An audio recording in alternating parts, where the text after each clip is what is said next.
अक्सर जब कभी ये वीडियोस को स्क्रॉल कर रहे हो ना, ऊपर जाते हुए देख रहे हो, तो कई वीडियोस ऐसी आएंगी ना, महबूब आपके कदमों में, शोहर आपके कदमों में, शोहर आपके क्या इशारों पे नाचेगा और ये और वो फलां ढींग बड़ा कुछ।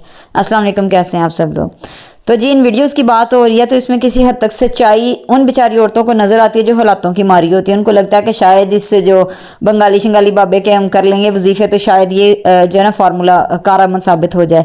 लेकिन यकीन करें कि ये जो आज आपको ये फार्मूले सोशल मीडिया पे बताए जा रहे हैं ना, इस्लाम ने कई हज़ार साल पहले इसके जो फार्मूले हैं वो ईजाद कर दिए हुए थे। ज़ाहिर जब अल्लाह ताला ने जब ये सारे रिश्ते बनाए और भेजे दुनिया में, बल्कि सबसे पहले रिश्ता ही मियाँ बीवी का बना, माँ पहले नहीं आई थी, ना कोई बेटा ना बेटी ना कोई दमाद, और कोई रिश्ता पहले नहीं आया था। सबसे पहले मियाँ बीवी का रिश्ता ही तख्लीक जो है ना वो किया गया था। इस बात को तो आप जानते हैं ना। तो जाहिर है फिर जब एक रिश्ता ही पहले वो तख्लीक किया गया तो क्या रब्बे करीम को नहीं ये पता था नौज़बिल्ला के दुनिया में जाके इन्होंने क्या हंगामे और क्या स्यापे डालने हैं। तो इसलिए उसका तोड़ भी साथ ही आया। जैसा कोई जहर का जो त्रियाक होता है ना तो वो साथ आता है, तो इसीलिए वो जो उसका जो तोड़ था ना, उसकी जो दवाई थी वो भी रब ने दुनिया में साथ ही भेजी। तो एक मज़े की अगर आपको बात बताऊं तो वैसे टॉपिक तो खासा सीरियस है। मैं आपको सूरा के बारे में बताने लगी थी कि जिसके पढ़ने से मतलब या उसका किस तरह से अमल करना है कि जो आपका रूठा हुआ रुस्सा हुआ खामुद है ना वो भी आपकी तरफ जो है पलट पड़ेगा। तो जो शोहर है ना, सबसे पहली बस एक चीज़ जो आप मान लें, आप कहेंगे फिर लेक्चर शुरू हो गया है, कि कभी भी शोहर के सामने ना उसके ससुराल अपना मतलब जो आपका ससुराल है उसकी बुराइयां ना करें। वो बिल्कुल इंटरेस्टेड नहीं है वो सुनने में, उसको उनकी सारी करतूतों का पता है। और मैं बच्चियों को हमेशा कहा करती हूँ अपना बचपना कायम रखा करो। उसने जब आपको पसंद किया था, उसने आपको एक बड़ी हंसती खेलती चहचहाती लड़की के तौर पे ना पसंद किया था। उसने आपको एक नसीहतें करती हुई, हर वक्त झाड़ पिलाती हुई, हर वक्त इस तरह के काम करती हुई अम्मा के रूप में नहीं पसंद किया था।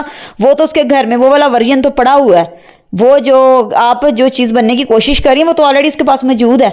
उसने एक जब आपको पहली दफ़ा देखा था या जैसे भी आपकी मुलाकात हुई थी या शादी के बाद भी जब उसने आपकी वो देखी थी शोखियाँ अदाएँ और खूबसूरती से हंसना और इतना ज़ोर से हंसना खिलखिला के सारा जो है वो मतलब कि उसकी तबीयत बाग बाग हो जाए, उसको वो वाली लड़की पसंद थी। और आप 3 महीने बाद ही उसकी अम्मा का रोल प्ले करने लग जाती। उसकी अम्मा का रोल प्ले नहीं करना, अपने बच्चों की अम्मा बने, उसका रोल प्ले करें। तो अब आते हैं जी असल बात की तरफ।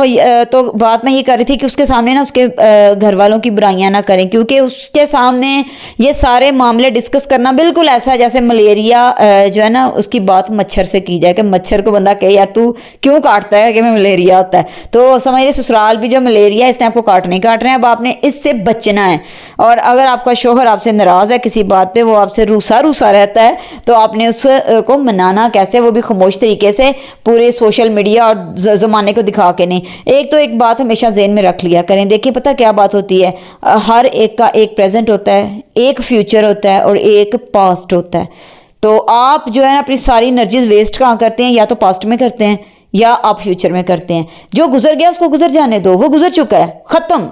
अब एक नई कहानी, एक नई स्टोरी शुरू होने जा रही है। आपका सारा फोकस उस पर होना चाहिए, ना कि मैं ये थी, मैं अम्मा के घर वो थी, मैं वो थी। भाई वो किस्सा गुजर गया, अब उसको छोड़ दो। और एक दूसरी जो तबका है वो सारा फ्यूचर को लेके अपना दिमाग ख़राब कर देता है। वक्त से 10 साल पहले बुढ़ापा अपने ऊपर तारी कर रहता है। मैं सोचती हूँ आगे ये होगा, आगे। भाई आप कैसे सोच सकती हैं आगे क्या होगा? वो ऊपर ज़ात बैठी है ना, वो उसका काम है आगे क्या होगा। हमारे इख्तियार में फ्यूचर के लिए सिर्फ एक दुआ है, बस हम दुआ कर सकते हैं। हम ये नहीं कह सकते ऐसा हो जाएगा वैसा हो जाएगा फलां हो जाएगा। हम कैसे कह सकते हैं? हमें तो अगले पल की खबर नहीं कि जहाँ मैं बैठ के भी ये बातें आपसे कर रही हूँ, मैंने इस जगह से उठना भी है कि नहीं, कि मेरे इधर ही मेरा जो है वो मतलब कि घड़ियाँ सांसों की जो माला है वो टूट जानी है, ये तो कोई कुछ नहीं कह सकता।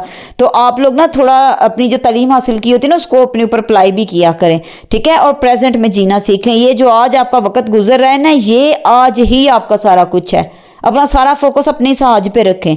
यही आपकी ज़िंदगी है, इसी को आपने जीना है। वो गुजर चुकी हर चीज़, उसको छोड़ दें। तो जो वजीफ़ा है जी वो सूरह रहमान का वजीफ़ा है।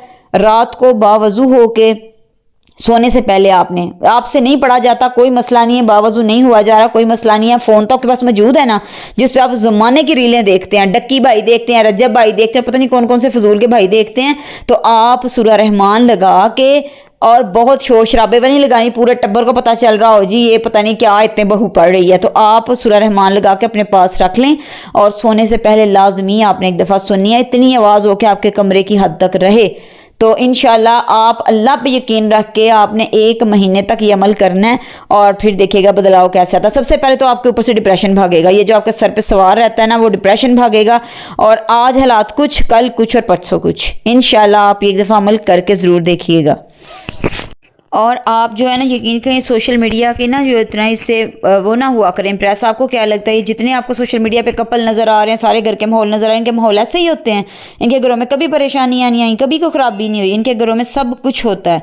तो आप जो है ना ड्रामे भी वो मत देखा कर जिसमें हर वक्त तलाक़ें दिखा रहे हैं और बीवी को शोहर जो है वो शोहर पर थूक रही है, थप्पड़ मार रही है, और ये सारी इस तरह की चीज़ें आप मत देखा करें, ये जो वाकई असरअंदाज होती हैं।